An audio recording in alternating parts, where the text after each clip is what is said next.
Assalamu alaikum and welcome to Perspective. The government continues to face challenges on the economic front, even though the challenge of the PDM seems to have dissipated. But how will the government react in the face of course, the changes in the cabinet very recently?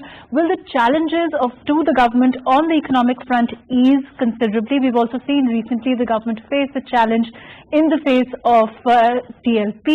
How the government manages to get through this in the next couple of days. Of course, the ban is there. We'll be talking about that also.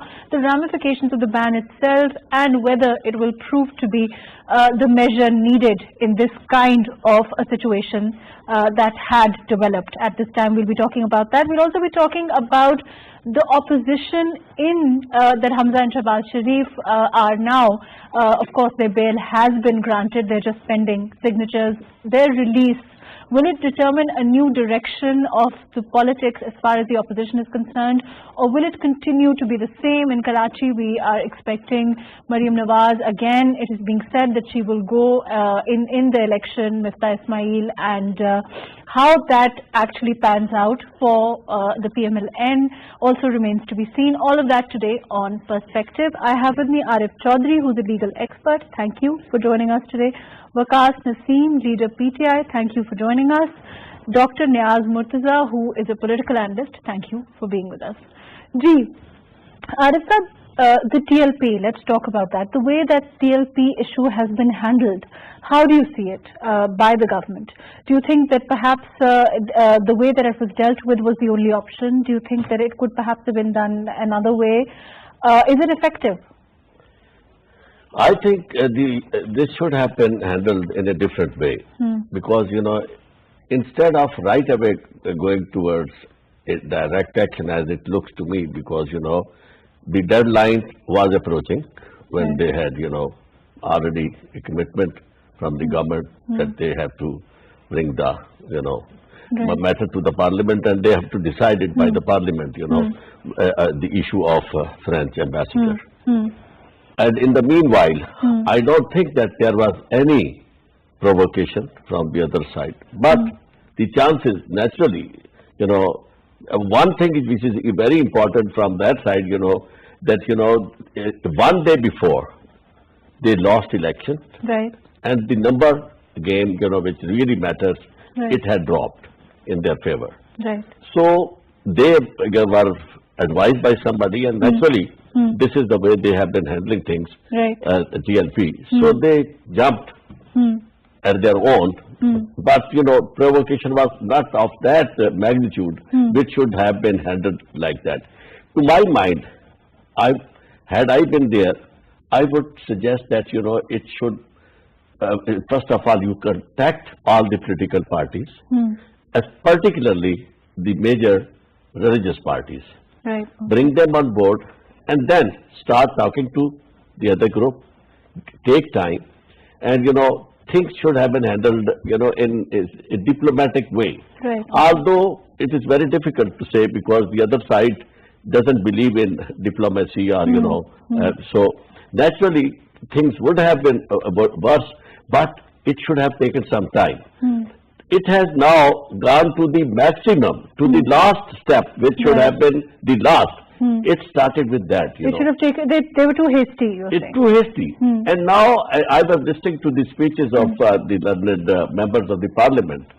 I really sometimes pity on the fate of my country, that without realizing the repercussions of such a decision, the parliamentarians, many of them, they are saying, anything which, even a common man would not say. And because the common man may be more aware of the repercussions and, whatever we are going to face. The one of the parliamentarians whom I was listening today and watching, on TV, he was saying that, look, if we take this decision, don't worry, people of Pakistan, those who love the Prophet, they will contribute to that extent that all these loans and debts we can clear.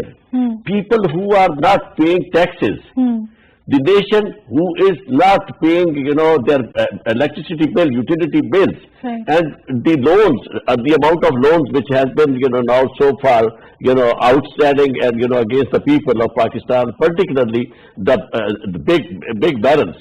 So how can you expect? This is a rhetoric. And they should avoid rhetoric. They should try to understand and appreciate the delicacy of the problem. It is a problem. If we take such a decision, it's going to have far-reaching effect. We are already having a bigger problem from FATF, and we were just nearing to some sort of appeasement or some sort of concessions, and even we were just continuing in grey list. So with such steps, we can simply march towards the blacklist, and that is very disastrous. And I think everyone who is a stakeholder, and stakeholder is every Pakistani, they should try, and particularly the politicians, they should try to understand it is not an issue which should be handled like anti-government issue. It should be handled like a Pakistani issue, national issue. Pakistan needs to come out of this odyssey in such a way that we should be able to give our image as a nation who truly believes in democracy, and though secular values means that a non-interference in of religion in other matters. Everybody has his own religion, but as far as the state is concerned, state has to administer law and order in the interest of the country. Yeah. Right. Do you agree? Do you think that that perhaps it was too hasty by the government to have taken such a step? It should have been a last resort, like Arif Saab is saying. Bismillahirrahmanirrahim. Assalamu alaikum, Mahrukh. You touched upon a topic which is very close to the heart of all Muslims of Pakistan. Right. What needs to be understood, what needs to be realized, and this deep sensation of realization has to sink into us, is that 4 lives have been lost. 4 police servicemen have died. Their children have become orphans because they were serving their country, their nation, and their uniform. Compare that with Model Town. When PMLN government was in power, what happened? 18 civilians were killed in broad daylight. So how can we sit here and say that it was a hasty decision by the state? If a state has taken hasty decision, what would have happened, madam? They would have been at the receiving end, not the servicemen who are charged with weapons, with guns, with ammunition to defend themselves and defend the property and lives of ordinary Pakistanis. Secondly, the writ of the state cannot be challenged. This needs to be understood. This needs to be hammered across the spectrum, irrespective of whoever is in government. You cannot, this is a cardinal rule in every textbook of Westminster democracy, that the writ of the state cannot be challenged. There cannot be a deep state. There cannot be a state within a state. You cannot have a private entity, a private organization, a religious organization come and dictate the foreign policy of a country. You cannot have those people coming in. If it was a religious issue, negotiations were going on. People were trying to get in contact with them. The Minister for Religious Affairs, Pir Nurul Haq Qadri Sahab, was tasked with dealing with all those people. But if you give deadlines to the government, the state, the institutions, the armed forces, the police, the foreign office does not work on deadlines. What is going to be next? TPL is Tehreek-e-Taliban. Pakistan is going to give us a deadline that you impose this form of Islam inside, for example, FATA, or we will come and surround Islamabad. This is not the way. I feel, it is my conviction, it is my belief that Imran Khan, his government, his interior minister, Sheikh Rashid, everybody was very, very, very cognizant of the fact that civilians' lives should not be lost, and the best thing is that no civilian lost his life. There were injuries, and I will come back to whether banning the TLP is actually a solution, in the sense that we've seen these kind of groups resurface with other names, and then we'll talk more about that. But I'm going to go to Dr. Niaz Murtaza ji. Niaz Saab, do you agree with what Arif Saab is saying, or do you think, which, as far as Waqas Saab is saying, he's saying, of course, it's about the writ of the state, and it cannot be challenged, it should not be challenged, and that is the ultimate rule, the cardinal rule that has to be ensured at all costs. How do you see it? Well, I mean, nobody can, argue against that, but the question is that, the government itself is undermining its own writ by entering into, agreements with such kind of a group. What was, the logic of, having an agreement and a deadline and now you're turning around and saying that no group can give a deadline to the government. Why did the government accept that agreement? Even if it was handwritten, it still had a symbolic value. So you just see things going from one end to the other, one extreme to the other. You have the case of state institutions refusing to take action against these kind of groups when they had the Faizabad Dharna in 2017, tweets being sent in of condoning their actions, and then now you've gone to the other extreme and banned them. So I think there is a middle course that would have been available, which is that the government should never have entered into an agreement with this kind of a group. The government should have actively spoken against the ideology that this group was spewing. And then if this thing had happened, the right option would have been to, bring out your forces. It took 3 days to, get the rangers out on the streets where there was, mayhem on the road of Pakistan. And, the police was just helpless because it's not equipped to deal with these people, and the government was silent. It took 3 days for the Prime Minister to, give some sort of a statement condemning all this. And then, you go to the other extreme of, declaring it a terrorist group, it's marginal. I don't agree with its ideology. It's an extremist group, but whether it's a terrorist group, that's debatable, the Tehreek-e-Taliban Pakistan, Al-Qaeda, those are clearly terrorist groups because, their fundamental objective is to kill people through terrorist attacks, whether it's suicide bombing, whether it's other kind of bombing. This is a registered political party. Which yes, has representation in Sindh. Which occasionally gets into, this kind of street violence. And let me remember that, other parties have also done this kind of street violence, including, the 2014 Dharna. So I think it's dubious, and if you're saying that it's a terrorist group, then you're also saying that, its top leaders are involved in terrorism. So are we going to have individual cases against them for terrorism? I don't see any sign of that. Will the government be able to, convict them on charges of terrorism? So, if you had been able to convict their leaders, a large range, a number of their leaders on terrorism, then you could have thought of, whether we should declare the whole group as a terrorist group. But this is like putting, the cart before the horse.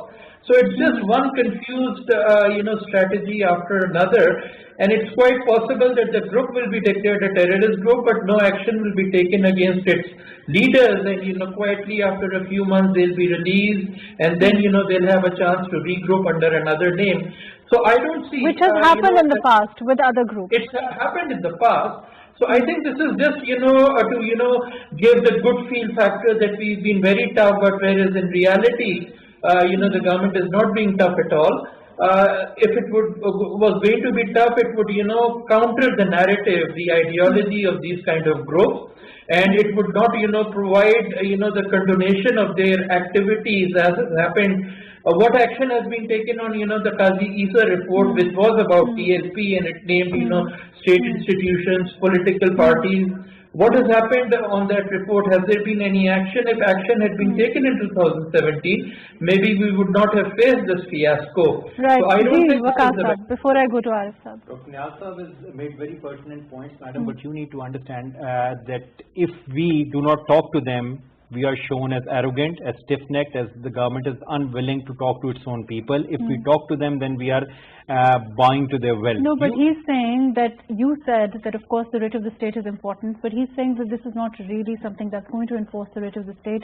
This is just a feel-good, to quote him, a feel-good measure that has been taken. It doesn't have any lasting effect on whatever has happened, and it will not be seen as a measure that will effectively deal with this kind of a situation on a long-term basis. Mahrukh, very respectfully, I'll beg to differ. You remember that last time TLP came to Faizabad, they had choked down the entire Islamabad for a couple of days, and even ambulances could not go through. And now what has happened, they were not able to amass 100 people at a juncture. This is the writ of the state. Lives were not lost. Property was not destroyed. Twin cities were not brought to a standstill. But there's no denying that they can regroup again, and banning itself. Yes, madam. Now that is the cardinal thing which we need to. PTP had a Shariat court in Swat. Does that mean that it was not, it was a political party and it could do that? Tehreek-e-Taliban Afghanistan had a lot of the faithful, Amirul Momineen. So does that justify their cruelty that they perpetrated against the people of Afghanistan? No, madam. Even religious parties, they might be a religious party, as you had said in your intro, they might have scattered support in different religious pockets of the, Pakistan. But once again, I reiterate what I said before. Any organization within the state cannot dictate the foreign policy. The foreign policy is led by the government, by the cabinet, by the foreign ministry, and with relevant input from the secretariat. And I feel yet again that in the long run, this is going to act as a deterrent to further violence in Pakistan, and such organizations will feel deterred in blackmailing the state ever again. Right, okay, let's see. Ji, look, Arif Saab, aapka kya take hai? Symbolically, how do you see that? I think, it's very good that, writ of the state cannot be compromised. Every government says that. But so far, how the writ of state has been compromised, how the space has been given to these parties, to these groups, those who started from, many years back. This was not, writ of the state should have been taken into cognizance, should have been taken care of even from the outset. But once you concede a space to a group or a group of people, and now the ideals which they are propagating, in many cases, our Prime Minister is also, holding same views which those people have.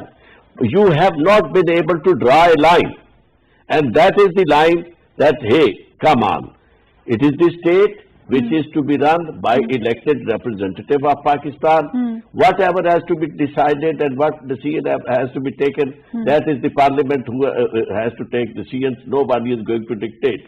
But once you start talking to these groups and, conceding their place, then you cannot, all of a sudden come out and say, no, writ of the state cannot be compromised. And madam, one thing is which all should understand and take into account, that force is the last resort. Use of force, once you start, once force is unleashed, the deterrent is okay. But once it is unleashed, no, but then the fear goes away. And particularly with this kind of people, they don't believe, in anything, common sense or whatever. And, they are not afraid of dying. So you shouldn't take those measures which you should have been able to take earlier, or those steps which should be taken at the end of the day should not be immediately started. And one suggestion which I would like to give is, it is again high time on all these political issues, on all these crises. We have seen that, the incumbent political party, who is, the incumbent, the government, they always try to boast of that, we have won this war and now this, there is no PDM and we have, defeated them and we have defeated. Please try to understand, it is not matter of defeating anybody or any political party. It is the matter of saving Pakistan from all these kinds of menaces. And, for that, you have to bring everybody on board and go to them. We've been talking about the challenges of the government. Of course, TLP is the recent one, but we've also seen another challenge in the face of Jahangir Tareen. How do you think that will pan out for the government? Do you think it is enough of a challenge at this time? Because we're also seeing a lot of MPs, MNAs, support him, of course, particularly in southern Punjab, as a challenge to the government. Do you think that can potentially be something they need to watch out for? Mahrukh, one problem which this government is facing is that, all those guys, who are at the helm of affairs, they don't try to understand the real problems. They always try to, think that nothing is going to happen. And that has been happening with every political party who was ruling the country. And to my mind, Jahangir Tareen is a big threat. Because he was the one who was mainly responsible for bringing this government into power. Even in Punjab and in center, his role was major. And I understand that that the government naturally didn't have a choice, because if Because you they have say that, of course, investigation the has to... investigation, I don't see that, they did a wrong thing. But you are asking about the consequences, because this is Pakistan, where the problem is if you hold on to your this accountability mantra, at the end of the day, you are going to lose it, because these forces are very powerful. But we talk about accountability. Yeah. We've seen, as far as Shehbaz Sharif Saab was concerned, Shehbaz Sharif Saab and Hamza Shehbaz, both of them have been in jail now for more than 7 months. Yes.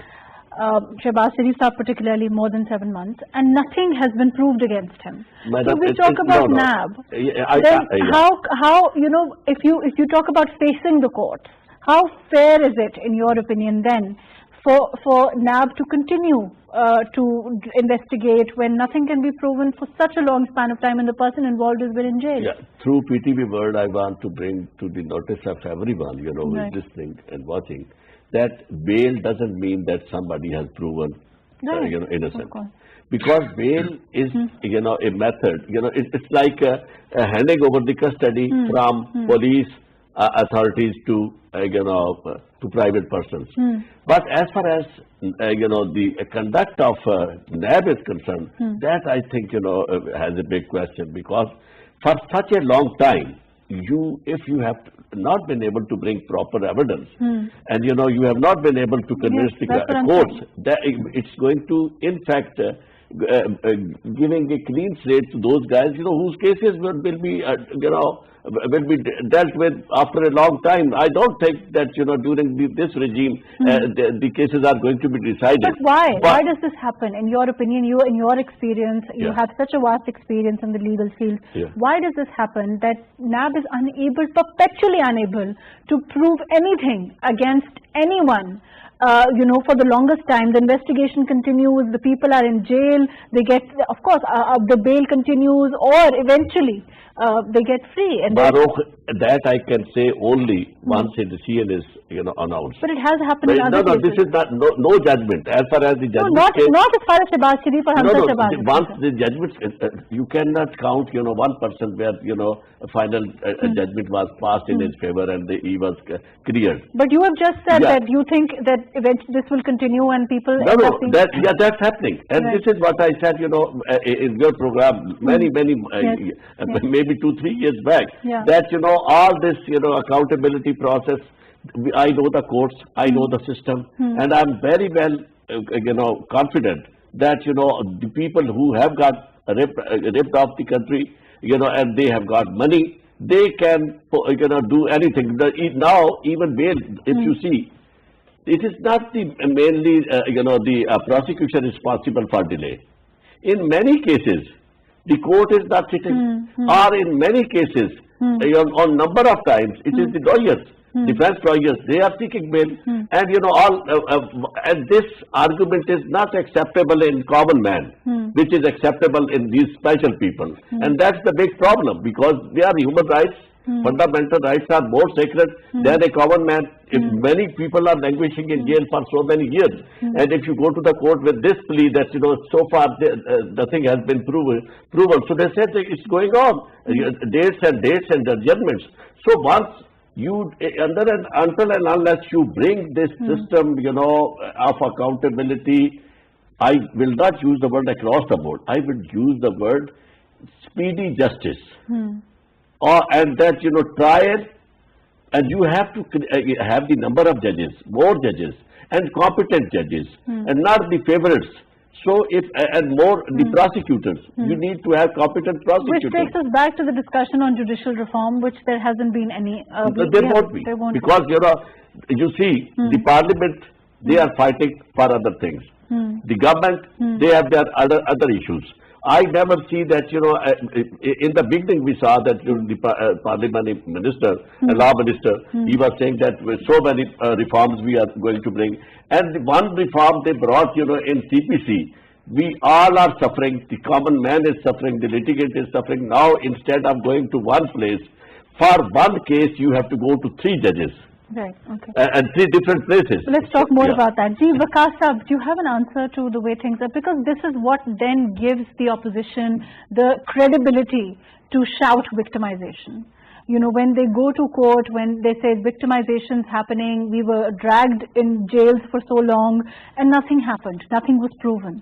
So do you think that this government will ever get to that stage where there will be judicial reform, where there will be NAB reform, where there will be some sort of changes that then contribute to the accountability narrative, which is a very strong part of your party and the government now? Mahrukh, you need to see across the spectrum what the opposition does. The same JKT who was given bail previously, and it was shouted across the spectrum that he is being protected, he is being sheltered, he is being given a safe passage by Khan, PTI and the government. And the same JKT who is now being implicated in some FIR, he has not been proven guilty of anything. He is presumed innocent until a verdict from the court is given to the contrary. He is innocent.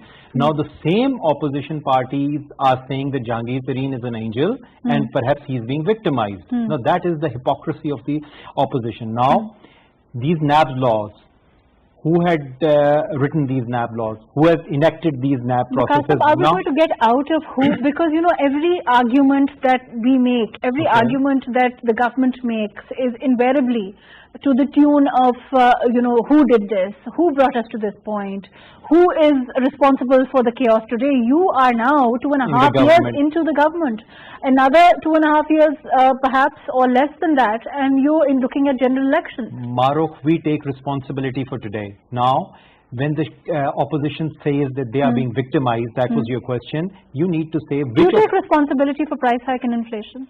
Absolutely everything that happens in Pakistan, good or bad, the buck stops at Imran Khan and his government. But we take responsibility, but if I'll just say, please, the NAB, the problem with the prosecution in NAB, as my learned colleague Arif Saab had said, he has a vast experience with law. He can tell you the NAB prosecutors get a mere few thousand, tens of thousands of salaries.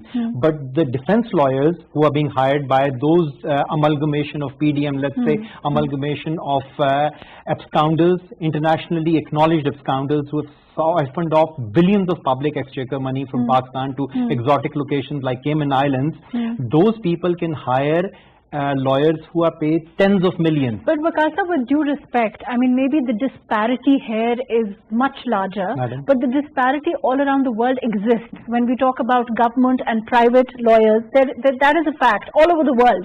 If you look at the US, if you look at you know, the UK, the system itself, the point is, if there is such a huge discrepancy, why don't we move on towards reform? Okay, Mahrukh, you need to understand unemployment, illiteracy, violation of merit, economic instability, social injustice, political uncertainty, terrorism, sectarianism, racism, nepotism. Now these are the hallmarks of our society since 1947. To ask Imran Khan to clean up this mess in 2.5 years would be a bit harsh. You need to give him time. We are just here for 2.5 years. We are a new party. But for your election, let's forget about any other consideration at this time. What about the next general election? Do you think that you will have amassed that kind of result that is needed for the next general election for the people to say that, you know, we want this government, we want this political party to continue and take us in the direction? Do you think the right direction will have been set by then? Mahrukh, I cannot foretold the future. What do you expect? I can just tell you what has happened. See, they told us that you cannot win Punjab, we won Punjab. They said you cannot win KPK, we won KPK for the second time. With all our follies, with all our misgivings, then we won the National Assembly, then we won GB, Gilgit-Baltistan, then we won the Senate of Pakistan. Now we are on our way to winning Kashmir. So, madam, you have the people of Pakistan are consistently voting for PTI one day after. Barring the Daska election. Barring the Daska, that is one, madam, one by-election. Yes, I'll give you that. I'll come back to you. Ji, Niyar Sahab, do you agree? I hope you've been following our discussion so far. How do you see things? Well, I mean, you know, a number of points have been raised, but I guess I'll just focus on the last one, you know, about the performance of PTI and the NAB. You know, there's a very simple causal relationship. The kind of results that PTI will produce will depend on the quality of its policies and strategies. And the quality of its policies and strategies will depend on the quality of its team. So, the beginning point of everything is the team But itself. the team is constantly being changed, as you must The have team seen. is constantly being changed, and and even worse than that, the changes don't bring about any difference. So, this is the fourth or the fifth time that the cabinet is being changed, and critical positions. These are not marginal positions that are being shuffled around. Critical positions like finance. This is the fourth finance minister, and then what we've had. There was Hafiz Sheikh for 2 years, and then unceremoniously he was dumped without any notice, and Hamas was brought in his place. And then Ministry VC is also being changed. So what kind of strategy is the government following in terms of having, some sort of continuity even in its team, and then, other critical ministries like energy, information, interior, everywhere, you just see chaos and drift. So if you don't even have your right team in place, and you cannot even, bring about changes that result in some improvement in the quality of the team, what are you going to talk about, policies and strategies and, outcomes? I mean, 2.5 years should have been enough, not just for good policies and strategies, but even some initial outcomes, but you see nothing. I mean, even the policies and strategies are not there. So I don't know, what kind of, track record the PTI will take when it's time for general elections, whether it's in 2.5 years' time or earlier. I don't know how this Jahangir Tareen issue is going to pan out. If people were free to move on their own, I'm sure, a lot of the allies and many people within the PTI would have thought of moving on, but, there's a binding glue which is being applied by invisible hands, so that's still keeping, the alliance going. But would they be able to, continue applying that glue and keep all this in place? That's very difficult to say. You mentioned in passing that, the PTM threat has, sort of abate, but then, if these kind of things happening, what happened with the TLP, what's happening with Jahangir Tareen, and what will happen with the economic situation once the IMF program is, fully implemented in the next year, then again, there could be trouble, and then even PDM could, find itself back on feet. So, the challenges are there, and you don't see, much capacity in PTI to be able to deal with them. And, again, Yeah, it goes so what back about the fact that Shehbaz Sharif Saab and Hamza Shehbaz now, they will both be out, and there will be, perhaps, do you think that it's possible for the PMLN to revamp their strategy as part of PDM, or even separately? Do you think it will be possible for them to salvage the opposition in some manner? Well, I mean, of course, Shehbaz Sharif and Hamza Sharif have a slightly different approach and strategy to things than, Nawaz Sharif and Maryam. They are more into, reconciliation and so on. So it's also very interesting that they are being released now. What is, the purpose behind that? Hachima has also been released after 3 years.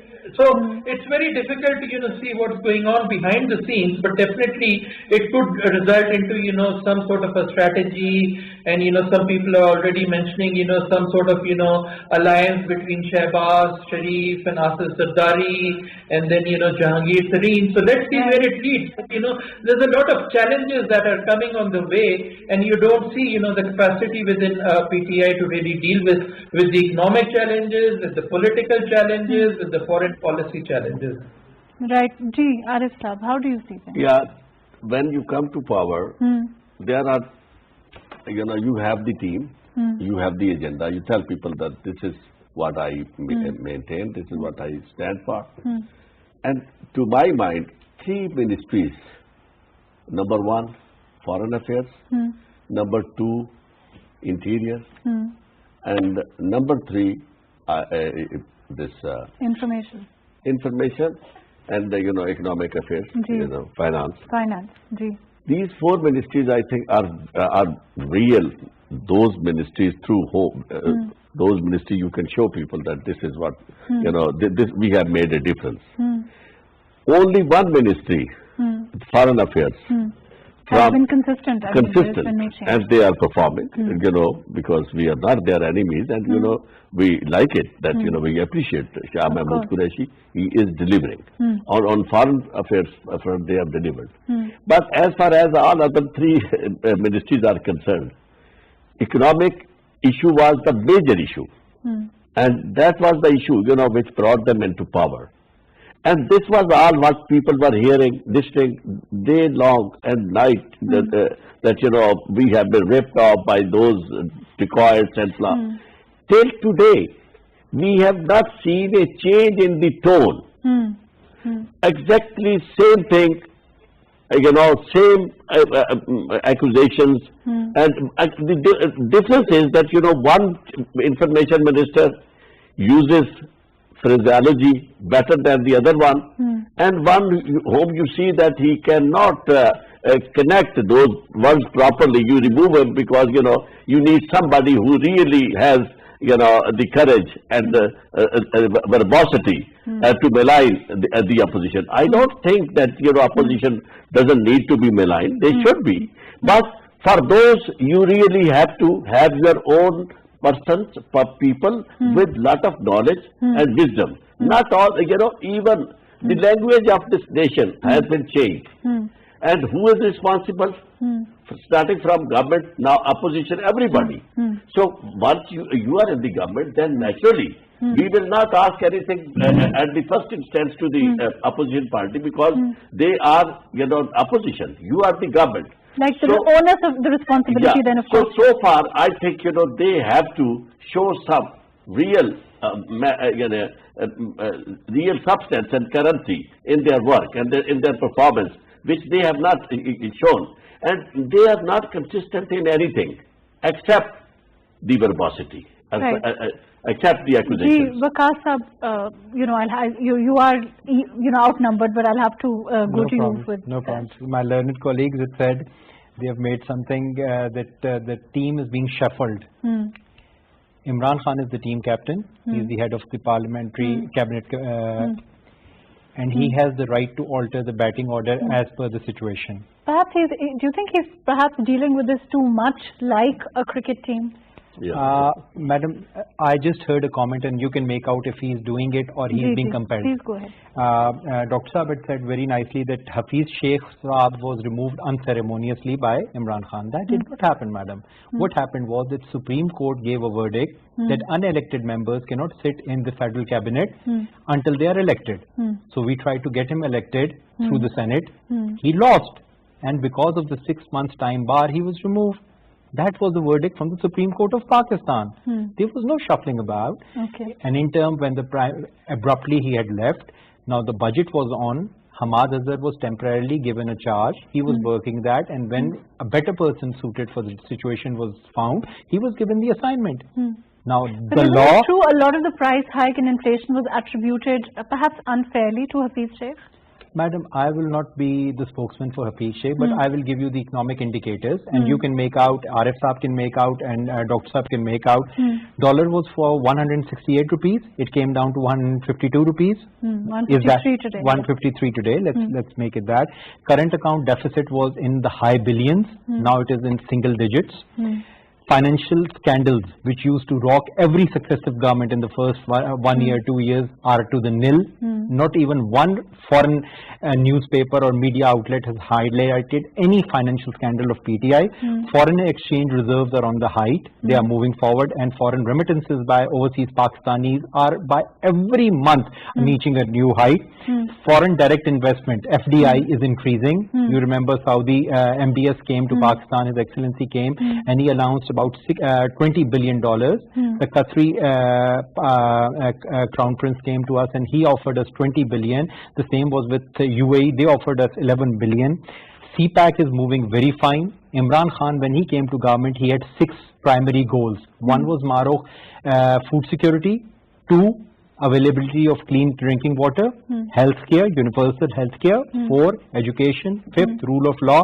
And 6th, employment generation. We feel as a government, the win in GB is a referendum by the people of Pakistan that we have progressed. We might not have achieved all the targets, but do you think it will be possible to perhaps, fair enough, as far as dollar is concerned, there can't be two opinions on the fact that it's come down to 153 from 160. So inflation, but when will it trickle down, and to the masses, which is what is really worrying for the people? We can do that sasti roti like Shehbaz Sharif Saab did.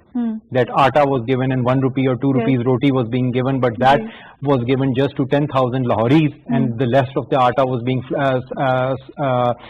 sold as black market to Afghanistan and Iran, bought from government coffers and given as at high rates. We do not want to have popularistic outcome. We want to have structural change. And Mahrukh, you would identify with us when I say that structural changes take time. They cannot be had overnight. We cannot have a revolution.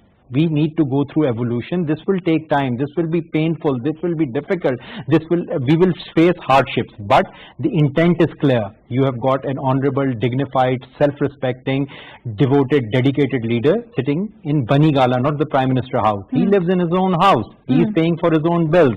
There is nothing which Imran Khan is lacking by comparison to all the successive governments. That be of Benazir Bhutto Shaheed. There is no denying. I mean, if we say, of course, that he might not be lacking anything, but then he doesn't have, a great sort of follow-up act. Madam, I mean, let me everyone two seems to programs across the spectrum. You see in Asia, and they will say that Imran Khan has done these programs, implemented those programs very, very, very effectively. One was the Ehsaas program, and second is the shelter home program. I hail from Kashmir, madam. We are going for elections, and I asked my constituents that would they vote for PTI, and their answer was yes. And I said, why would you vote for PTI? Imran Khan has not come to Bagh. Imran Khan has not visited you people, so why would you vote for him? And the ordinary person said that he has given us universal health care in Saaf Sehat card.